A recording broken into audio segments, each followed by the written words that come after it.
Welcome back to the deep dive. We're here again, ready to unpack a dense stack of sources and really pull out those key insights for you. Make you instantly informed. That's the goal. Today, we're looking at something that, well, it seems simple on the surface, a boost pedal. Foundational piece of gear, though. Really essential for a lot of guitarists. Absolutely. We're specifically diving into the MXR Microamp Plus bag. You might see it as the M133 Plus Bass, maybe the Custom Shop CSP 2-3, same family, basically. Yeah, it's a circuit with some real history. Goes back to the late 70s, the original microamp.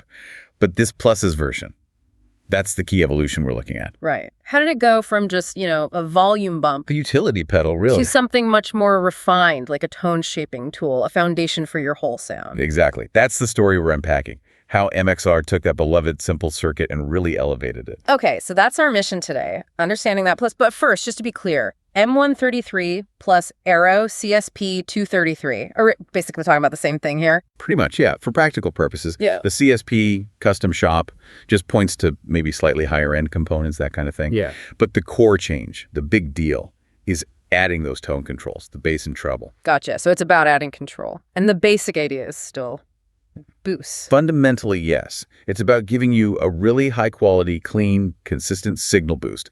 You might use it to just slam the input of your tube amp. Get it cooking. Or maybe just balance things out. Right, like switching between a Strat and a Les Paul, different output levels. Or compensating for long cable runs that might suck tone. It keeps things consistent. Okay, that initial context makes sense. Make it louder, keep it consistent. But the plus, that sounds like it fundamentally shifts things. Let's break down that difference. Standard microamp versus this Plus's version. Okay, so the original M133, famous for being dead simple. One knob. Gain. That's it. That's it. You step on it, you get louder. Simple. Effective. But the Custom Shop folks realized players love that boost. But sometimes boosting reveals or even creates tonal issues downstream. Yeah. Maybe makes the amp too boomy or too bright. Ah, okay. So the boost itself was fine, but the result needed tweaking. Precisely. And that's where the Pluses comes in. Adding those dedicated bass and treble knobs gives you that corrective power right in the boost pedal itself. Okay, but here's a question then.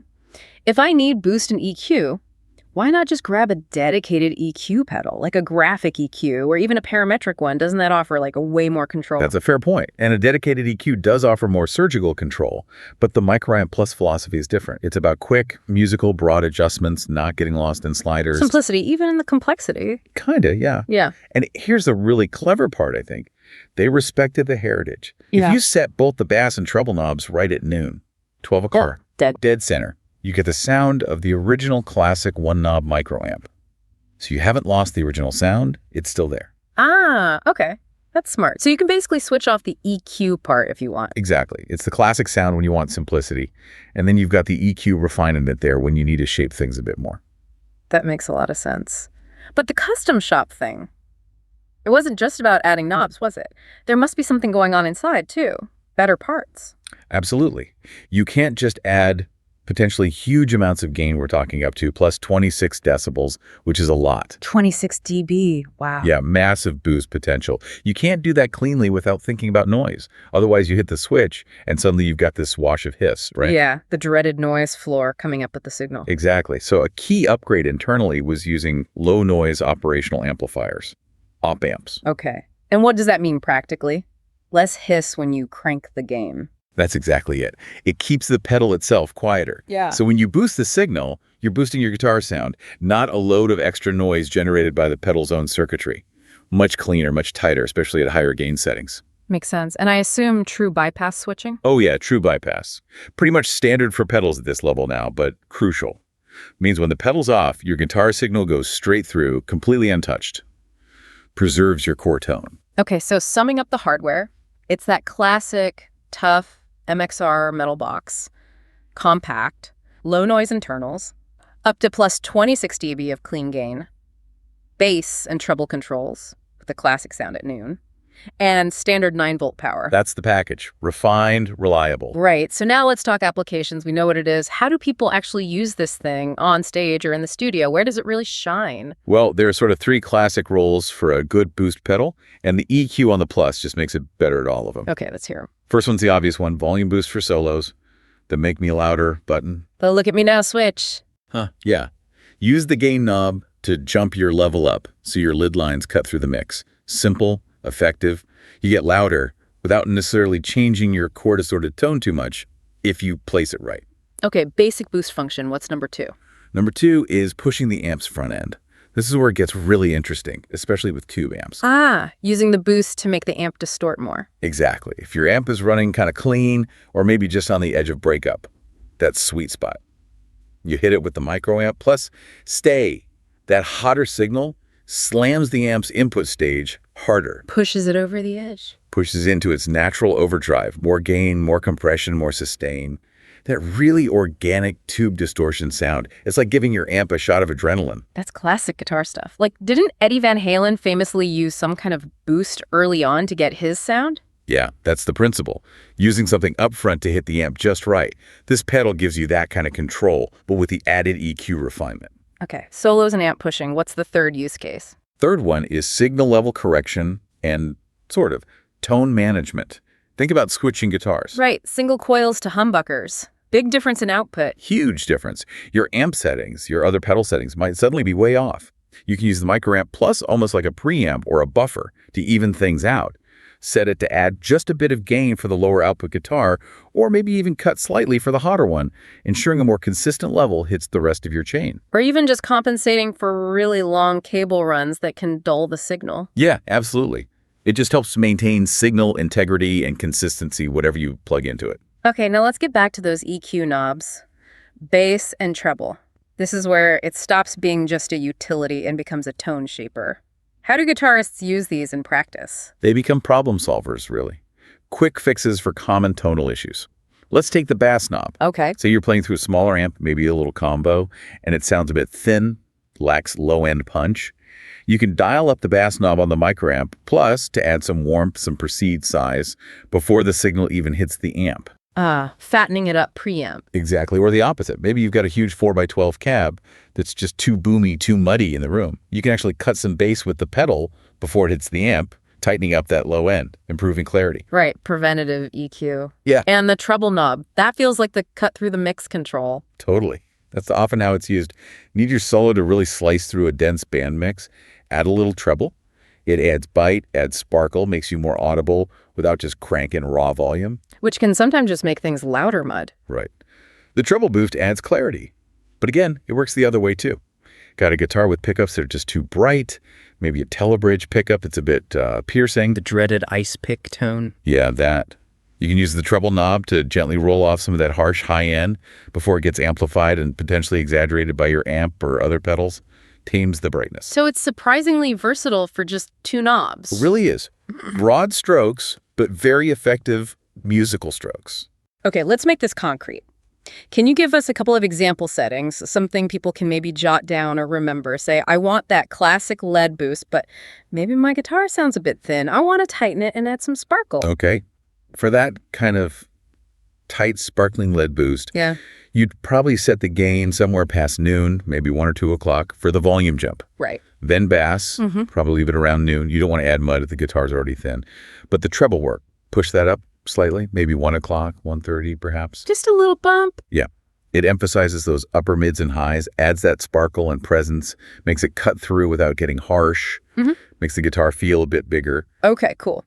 Now, opposite problem. I've got a really bright pickup, maybe too much spank, and I want to tame it, make it a bit warmer, especially when boosted. Right. Taming a bright pickup. In that case, you might use less gain overall, maybe keep it around 11 o'clock just for a mild push. Okay. Bass, again, probably noon for a balanced start. Yeah. But the treble, Yeah. that's where you make the cut. Pull it back to maybe 10 or 11 o'clock. So cutting highs slightly. Exactly. It just shaves off that top end glare, reduces that harshness, makes the overall tone feel a bit warmer, smoother, more focused, even with the boost engaged.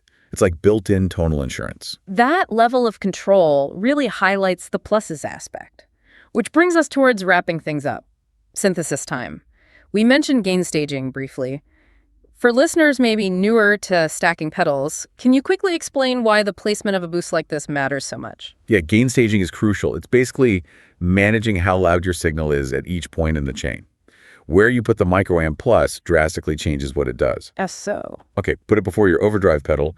Now you're sending a hotter signal into the overdrive. What happens? The overdrive distorts more, gets more saturated. Exactly. You're making the overdrive work harder. More gain, often more compression from the drive pedal itself. Now, what if you put the microamp plus after the overdrive? Then you're just making the already distorted sound louder. Precisely.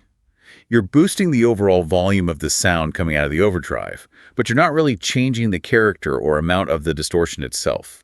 Both are valid uses. Okay, so placement is everything, depending on whether you want more distortion or just more volume. That's the core idea. And the microamp plus is good here because it's clean and low noise, so it works well in either spot without adding a ton of unwanted fuzz or hiss. Makes total sense. Okay, let's synthesize the overall verdict on this pedal. What's its biggest strength, would you say? I think it's that combination of versatility and fidelity. The EQ controls make it so much more than just a boost. It's a genuine tone-shaping tool, a foundational piece. And the sources really emphasize how transparent the Plus's version is. Meaning it doesn't mess with your core guitar tone too much. Right. It gets you, as one review put it, close to your goal of pure transparency, while still giving you that boost in EQ. Plus, it's built like a tank. Standard MXR reliability. Okay, but no pedal is perfect. Let's talk limitations.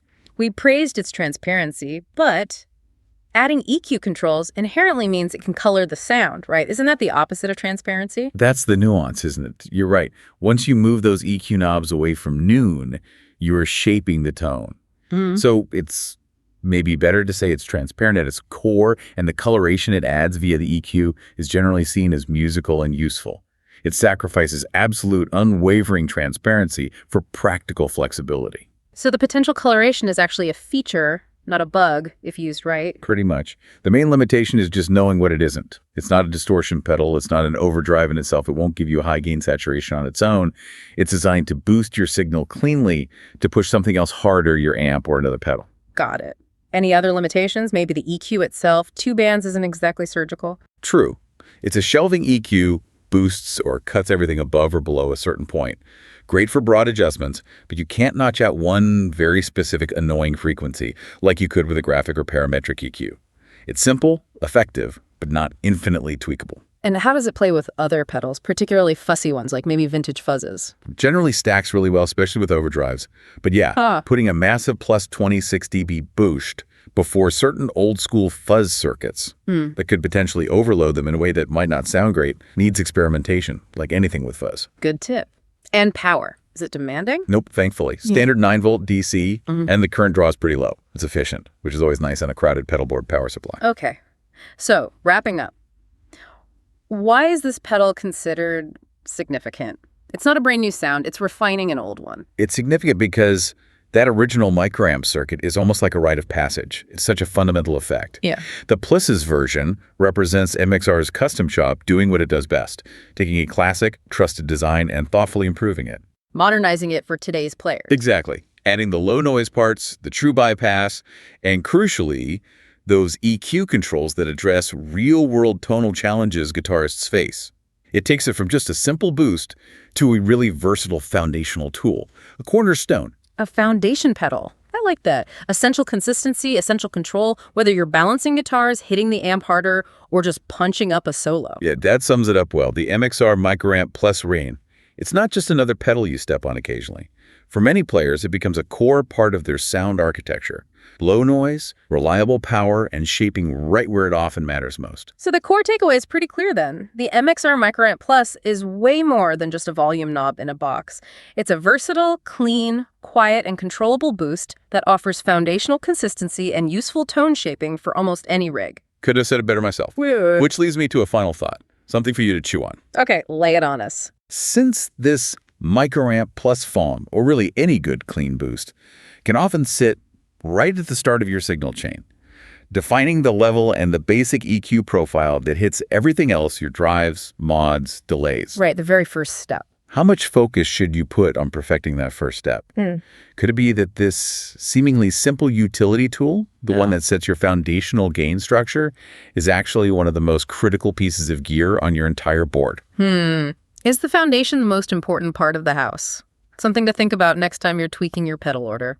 Indeed. All right, that's our deep dive for today. Thanks for joining us. We'll catch you on the next one.